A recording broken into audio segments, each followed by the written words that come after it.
बिस्मिल्लाहिर्रहमानिर्रहीम। लेकिन आज की जो वीडियो है इसमें हम एंटीबायोटिक्स के बगैर यूटीआई का इलाज करने पे बात करेंगे और नुस्खा आपके साथ शेयर करेंगे कि किस तरह ये मुमकिन है।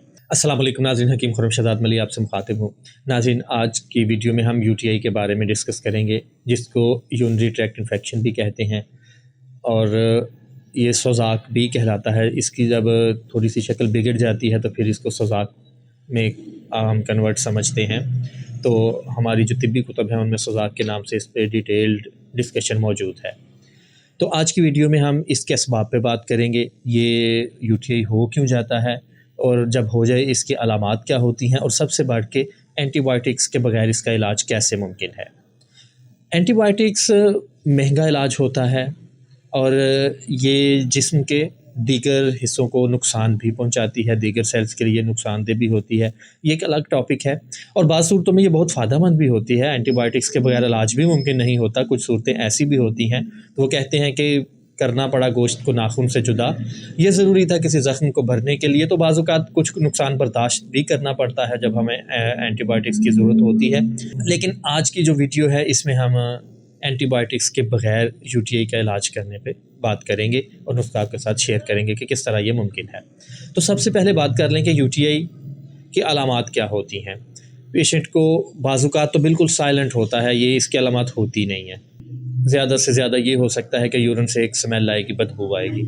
लेकिन जो अलामात की जब हम बात करते हैं तो इसमें बुखार हो सकता है, पेशाब के साथ जलन हो सकती है, पीप आ सकती है, खून आ सकता है, और जो पेल्विक एरिया है, नाफ के नीचे का जो एरिया है, वहाँ पे दर्द महसूस हो सकता है। और अगर ये इन्फेक्शन ज़्यादा बढ़ जाए तो कमर के तरफ भी इसका दर्द हो सकता है, यानी कि ये गुर्दों के मुकाम पे भी इसका दर्द महसूस होता है। तो यूटीआई जो है इसमें ज़्यादा जो रिस्क है वो फ़ीमेल्स के लिए है, और उसकी वजह ये है कि जो फ़ीमेल्स का स्ट्रक्चर है, अनाटॉमी स्ट्रक्चर है, तो उसमें यूरिथ्रा और एनल बहुत पास है। तो ये छोटे पेशाब की नाली का इन्फेक्शन है, और फीमेल जो अनाटमी स्ट्रक्चर है उसमें बड़े पेशाब की जो नाली है वो भी इसके बहुत पास होती है। तो फीमेल में इसका ज़्यादा रिस्क होता है, और मेल्स में जो है वो ज़रा फीमेल से कम इसकी रेशो है, लेकिन होता मेल में भी है। ये मर्द और औरत दोनों को हो सकता है। तो ये इन्फेक्शन होता क्यों है? ये पेशाब को रोके रखने की वजह से हो सकता है, डिहाइड्रेशन की वजह से हो सकता है, पानी कम पीने वाले लोगों में हो सकता है। उसके अलावा ये गैर फितरी जो अननेचुरल सेक्स है उसके ज़रिए हो सकता है। फिर जब मना फरमाया गया है कुरान और हदीस के मुताबिक सेक्स के उन अयाम में करने से हो सकता है। तो इस तरह इसकी वजूहात होती हैं। जो यूटीआई का बैक्टीरिया है ना, ये ज़्यादातर पेशाब की नाली के ज़रिए दाखिल होता है और उसको मुतासर करता हुआ ये पहुंच जाता है हमारे मसाने में, और मसाने में जाकर फिर इसकी ग्रोथ शुरू हो जाती है। वहाँ पे ये ग्रोथ करता है और उस ग्रोथ के साथ फिर इसकी अलामात ज़ाहिर होना शुरू हो जाती हैं। ये जो पेल्विक एरिया है, जिससे पेटों में दर्द, पेट यानी कि जो नाफ का निचला हिस्सा है वहाँ पे इसकी फिर फीलिंग्स होती हैं। पेशाब की नाली में इसकी फीलिंग्स आती हैं, दर्द के साथ, जलन के साथ। तो यूँ तो अल्लाह ताला ने जो हमारा निज़ाम बनाया है उसमें ये जरासीम का जाना बहुत मुश्किल है। ख़ुद ब खुद जो हमारा डिफेंस सिस्टम है वो इसको आउट कर देता है।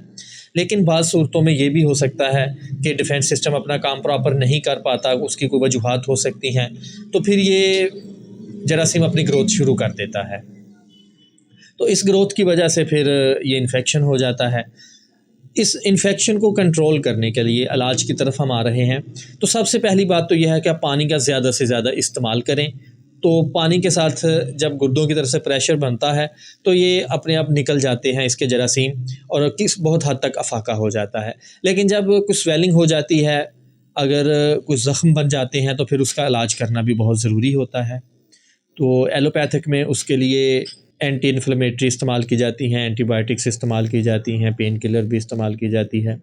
लेकिन यहाँ पे हम तिब्ब यूनानी के हवाले से बात करेंगे। तो जस्ट ये 4-5 चीज़ें हैं, इनका आप चाहे अलग अलग इनको ले लें या इकट्ठा इस जो मिकदार मैं आपको बताऊँगा उसमें लेके आप इसका सफ़ूफ़ बना लें, और उसका कहवा आपने पीना है सुबह दोपहर शाम। तो इंशाल्लाह पहले दिन ही आपको फाका शुरू हो जाएगा और एक हफ़्ते के अंदर आपकी यूटीआई बिल्कुल ख़त्म हो जाएगी। तो ये बड़ा तेज़ तरीन असर करने वाला तिब्बे यूनानी में नुस्खा है। तो आइए नुस्खे की तरफ चलते हैं। नुस्खे को रिटन फॉर्म में आप देख लीजिए और साथ उसकी मिकदार भी देख लीजिए। जी, सबसे पहले ये मकौ है। तो ये जो आप देख रहे हैं ये मकौ दाना है, ड्राई मकौ दाना है। तो ये मुकम्मल पौधा भी बाज़ार से मिल जाता है खुश्क हालत में, पंसारी की दुकान से आपने वो ले लेना है।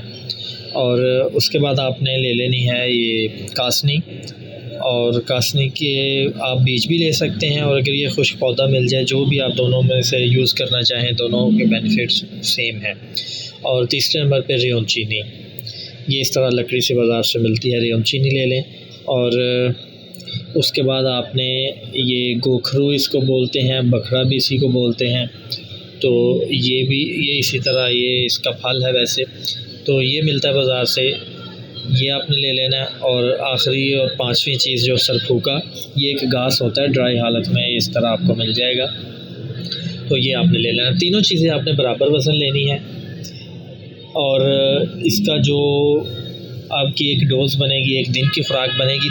पांचों चीज़ें 10-10 ग्राम ले लें, टोटल 50 ग्राम आपके पास वज़न हो जाएगा।